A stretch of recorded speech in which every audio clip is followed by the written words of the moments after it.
Hello दोस्तों, we are back for our reaction channel में। तो आज हम रिएक्शन करने जा रहे हैं छत्रपति शिवाजी के बारे में। जो छत्रपति शिवाजी महाराज है उसके बारे में जानेंगे, देखेंगे एंड में अपनी राय भी देंगे। और आपसे भी गुजारिश है कि आप भी राय ज़रूर दें। अगर आपको वीडियो पसंद आए तो लाइक करें, अगर ना पसंद आए तो डिसलाइक ज़रूर कर दें। तो चलते हैं वीडियो की तरफ।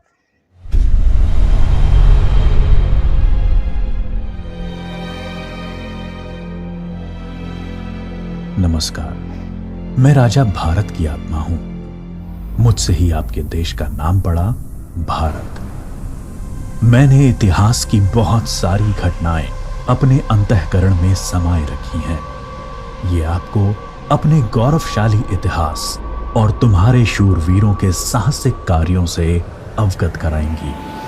आज मैं आपको कहानी सुनाता हूं एक अनोखे वीर पुत्र की, जिसका नाम था छत्रपति शिवाजी महाराज। सन 1627 ईस्वी पूरे भारत पर मुगल साम्राज्य का आधिपत्य था। उत्तर में शाहजहां तो बीजापुर में सुल्तान मोहम्मद आदिल शाह और गोलकोंडा में सुल्तान अब्दुल्ला कुतुब शाह। डेक्कन के सुल्तान सेना के लिए हमेशा मुस्लिम अफसरों को ही प्राथमिकता देते थे। बंदरगाहों पर पुर्तगालियों का कब्जा था और थल मार्ग पर मुगलों का अधिकार। इसलिए उत्तरी अफ्रीका और मध्य एशिया से मुसलमान अधिकारियों को ला पाना मुमकिन नहीं था और डेक्कन के सुल्तानों को हिंदू अधिकारी नियुक्त करने पड़ते थे। आदिल शाह की सेना में एक मराठा सेनाध्यक्ष था, शाहजी भोसले। शाहजी सेना में उच्च पद पर आसीन था। सन 1630 में महाराष्ट्र में जुन्नर के समीप शिवनेरी के किले में उनके और जीजाबाई के यहां एक पुत्र का जन्म हुआ। स्थानीय देवी शिवाय के नाम पर पुत्र का नामकरण हुआ, जो आगे चलकर छत्रपति शिवाजी महाराज के नाम से विश्व विख्यात हुए। शिवाजी के पिता काफी समय घर से दूर रहे थे, इसलिए बचपन में उनकी देखरेख माता जीजाबाई और गुरु दादोजी कोंडेव ने की। दादोजी ने उन्हें युद्ध कौशल और नीति शास्त्र सिखाया, तो जीजा माता ने हिंदू धार्मिक कथाएं। जब दादोजी का सन 1647 में निधन हुआ, तब उनका यह मानना था कि शिवाजी अपने पिता की ही तरह आदिल शाह की सेना में उच्च पद पर आसीन होंगे, लेकिन विधि को कुछ और ही मंजूर था। सन 1646 के समय भारत में किसी हिंदू शासक का अपना स्वतंत्र राज्य स्थापित कर पाने के लिए इन तीन परिस्थितियों का पूरा होना जरूरी था। एक, कि वो शक्तिशाली साम्राज्यों के केंद्र से दूर हों, जमीन खेती के लिए अनुपयोगी हो और जंगलों से घिरा हुआ हो, ताकि छापामार युद्ध या गुरिल्ला वॉरफेयर करा जा सके। ये परिस्थितियां 1646 में शिवाजी के लिए अनुकूल बनी, जब उन्होंने स्थानीय किसानों मावली के समर्थन से अपनी सेना का निर्माण किया। शिवाजी को भली भांति ज्ञात था कि किसी भी साम्राज्य को स्थापित करने के लिए किलों की क्या महत्व है। इसलिए सिर्फ 15 साल की उम्र में ही उन्होंने आदिल शाही अधिकारियों को रिश्वत देकर तोड़ना, चाकन एवं कोंडना किलों को अपने अधिकार में कर लिया। इसके बाद उन्होंने आबाजी सोमदेव की मदद से थाना, कल्याण और भिवंडी के किलों को मुल्ला अहमद से छीनकर अपने अधिकार में कर लिया।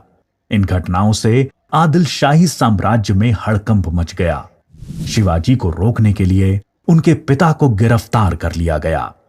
इसलिए शिवाजी ने अगले 7 बरस तक आदिल शाह पर सीधा आक्रमण नहीं किया।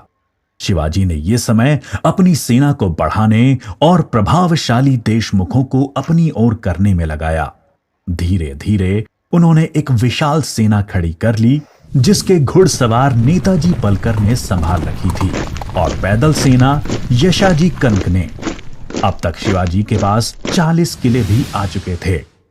शिवाजी के बढ़ते प्रभाव को रोकने के लिए सन 1659 में बीजापुर की बड़ी साहिबा ने अफजल खान को 10,000 सिपाहियों के साथ शिवाजी पर आक्रमण करने का हुक्म दिया। अफजल खान अपनी क्रूरता और ताकत के लिए जाना जाता था। उसने शिवाजी को खुले युद्ध करने के लिए उकसाने के लक्ष्य से बहुत सारे मंदिरों को तोड़ डाला और कई बेगुनाह नागरिकों का कत्ल कर डाला। लेकिन शिवाजी ने चतुराई और रण कौशल का परिचय देते हुए छापामार पद्धति से युद्ध चालू रखा। इस समय वो प्रतापगढ़ किले में रहे, जो कि चारों तरफ से घने जंगलों से घिरा हुआ था। अंत में अफजल खान ने शिवाजी को धोखे से मारने की साजिश रची। उसने शिवाजी को मिलने का न्योता भेजा। जब वो मिले, अफजल खान ने अपनी मजबूत पकड़ में शिवाजी को दबाकर मार डालने का प्रयास किया। शिवाजी पहले से तैयार थे। अपने छुपाकर रखे हुए बाग नाका से उन्होंने अफजल खान का पेट ही चीर डाला, जो कि उनसे 2 गुना विशालकाय था। इसके बाद प्रतापगढ़ की लड़ाई में शिवाजी ने अफजल खान की सेना को करारी मात दी। शक्तिशाली अफजल खान की हार से बीजापुर का सुल्तान स्तब्ध रह गया। अब की बार रुस्तम जमान को भेजा गया। 28 दिसंबर 1659 को शिवाजी ने रुस्तम जमान की सेना पर सामने से हमला बोल दिया। साथ ही उनकी सेना की 2 और टुकड़ियों ने दोनों दिशाओं से रुस्तम की फौज पर आक्रमण कर दिया। रुस्तम जमान शर्मिंदाजनक स्थिति में लड़ाई के मैदान से अपनी जान बचाकर भाग गया। सन 1660 में आदिल शाह ने अपने सेनापति सिद्दी जौहर को शिवाजी पर हमला करने के लिए भेजा। शिवाजी पन्हाला किले में थे और सिद्दी जौहर की सेना ने किले को चारों ओर से घेर लिया। शिवाजी ने सिद्दी जौहर को मिलने का न्योता दिया और जब वो मिले, आदिल शाह को संदेश भिजवा दिया कि सिद्दी जौहर उनसे गद्दारी कर रहा है। इससे आदिल शाह और सिद्दी जौहर के बीच लड़ाई छिड़ गई, जिसका फायदा उठाकर शिवाजी एक रात अपने 5000 सिपाहियों के साथ पन्हाला किले से बाहर निकल आए। बाजी प्रभु देशपांडे ने न सिर्फ सिपाहियों के साथ दुश्मन सेना को उलझाए रखा, जिसकी वजह से शिवाजी सकुशल विशालगढ़ पहुंच गए। इस लड़ाई में बाजी प्रभु देशपांडे को अपने प्राणों से हाथ धोना पड़ा। उनको महाराष्ट्र के इतिहास में एक महान योद्धा माना जाता है। इसके बाद बीजापुर की बड़ी बेगम ने औरंगजेब से शिवाजी को पकड़ने के लिए विनती करी। उसने अपने मामा शाइस्ता खान को 1,50,000 सैनिकों के साथ शिवाजी से युद्ध करने भेजा। शाइस्ता खान ने अपनी विशाल सेना के बल पर पुणे पर कब्जा कर लिया और शिवाजी के निवास स्थान लाल महल पे अपना बसेरा डाल दिया। शिवाजी ने चालाकी से अपने 400 सिपाहियों के साथ शादी के बारातियों के वेश में पुणे में प्रवेश कर लिया। रात के समय उन्होंने सीधे शाइस्ता खान के ऊपर खतरनाक हमला बोला। खान ने खाकी से कूदकर अपनी जान बचा ली, पर शिवाजी की तलवार की वार से अपनी 3 उंगलियां गंवा बैठा। उंगली तो गई और इज्जत भी। फिर शिवाजी ने सन 1664 में मुगल व्यवसायी केंद्र सूरत पर आक्रमण करके उसको तहस नहस कर डाला। औरंगजेब आग बबूला होकर 60 वर्षीय राजपूत सेना नायक मिर्जा राजा जय सिंह को अपने 1.5 लाख सैनिकों के साथ शिवाजी से लड़ने के लिए भेजा। इस युद्ध में शिवाजी की हार हुई और उन्हें अपने 23 किले और 4 लाख की मुद्रा हर्जाने के रूप में देनी पड़ी।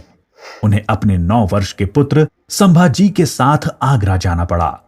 शिवाजी को नियंत्रित रखने के लिए पहले यह तय हुआ कि उन्हें मुगल दरबार में कोई पद दिया जाए, लेकिन औरंगजेब ने उसको बदलकर शिवाजी को घर में कैद करने का आदेश दे दिया। औरंगजेब नहीं जानता था कि यह गलती बहुत महंगी पड़ेगी। शिवाजी ने बीमारी का बहाना बनाया और अपने स्वास्थ्य को ठीक करने के आशीर्वाद के लिए साधु संतों और फकीरों को रोजाना मिठाई और उपहार भेजने की इच्छा जताई। एक दिन वो खुद श्रमिक के भेष में सामान के डब्बे में संभाजी को छुपाकर बाहर निकल आए। वो मथुरा, काशी, गया, पुरी के बाद गोलकोंडा और बीजापुर होते हुए रायगढ़ पहुंच गए। 1670 तक शिवाजी ने कई लड़ाइयां लड़ते हुए 4 महीनों के भीतर अपने राज्य का बड़ा हिस्सा मुगलों से स्वतंत्र करा लिया। सन 1671 से 1674 तक औरंगजेब ने भरसक प्रयास किया शिवाजी को अपने अधीन करने का, लेकिन वो बुरी तरह से असफल हुआ। उसने अपने उत्तम योद्धाओं जैसे दाऊद खान और मोहब्बत खान को शिवाजी से लड़ने भेजा, लेकिन सबको मुंह की खानी पड़ी। इसके साथ ही सन 1672 में अली आदिल शाह की मृत्यु हो गई और बीजापुर सल्तनत की स्थिति में चला गया। आखिर वो दिन आया जब गगा भट्ट ने 6 जून 1664 को पूरे उत्सवनुमा वातावरण में हिंदू परंपराओं के साथ शिवाजी का राज्याभिषेक किया। वो मराठा के राजा बने और कई सदियों के अंतराल के बाद हिंदू रीतियों, तिलक, जनेऊ और वेदों के उच्चारण के बीच किसी राजा का राज्याभिषेक संपन्न हुआ।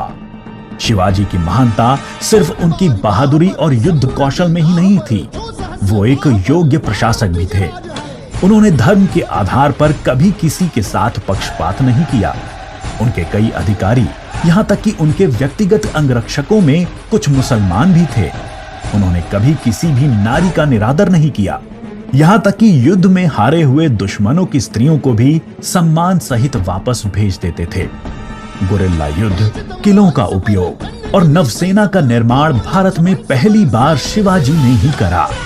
उन्होंने 4 किलों तथा 2000 सैनिकों से शुरुआत की थी और उनकी मृत्यु के समय तक ये गिनती 300 किलो एवं 1 लाख सैनिकों की हो गई थी। मार्च 1680 में शिवाजी का स्वास्थ्य खराब हो गया। तेज बुखार और पेचिस के चलते 5 अप्रैल 1680 को 52 साल की छोटी सी उम्र में इनका स्वर्गवास हो गया। औरंगजेब ने सोचा कि शिवाजी की मृत्यु के बाद मराठा राज्य खत्म हो जाएगा, लेकिन ऐसा हुआ नहीं। पहले उनके पुत्र संभाजी ने और उसके बाद छत्रपति राजा राम ने मराठा शासन की बागडोर संभाली। औरंगजेब को करीब 25 सालों तक मराठाओं के साथ युद्ध लड़ना पड़ा, जिसकी वजह से वो अपनी मृत्यु के समय तक पूरी तरह से बर्बाद हो चुका था। शिवाजी ने जो मराठा राज्य की नींव रखी, वो आगे चलकर कर्नाटक से लेकर अटॉक पाकिस्तान तक फैल गई। शिवाजी जैसे मनुष्य कभी मरते नहीं, लेकिन लोगों के हृदय में अपने महान कार्यों, साहस और बलिदानों की वजह से हमेशा अमर रहते हैं। तो ये था छत्रपति शिवाजी के बारे में बहुत ही आउट क्लास और अच्छी वीडियो, नॉलेज वाली वीडियो थी, बहुत ही आउटस्टैंडिंग वीडियो। जैसे उसने फतह किया, फिर उसके बेटों ने फतह किया औरंगजेब को, ये शिकस्त दी, बहुत ही आउट क्लास। मराठा वाकई में मराठा है। तो आपको कैसी लगी वीडियो ये बताएं हमें, और कमेंट में प्यारा सा कमेंट लाजमी करें। और वीडियो अगर पसंद आए तो लाइक करें, अगर ना पसंद आए तो डिसलाइक कर दें। शुक्रिया।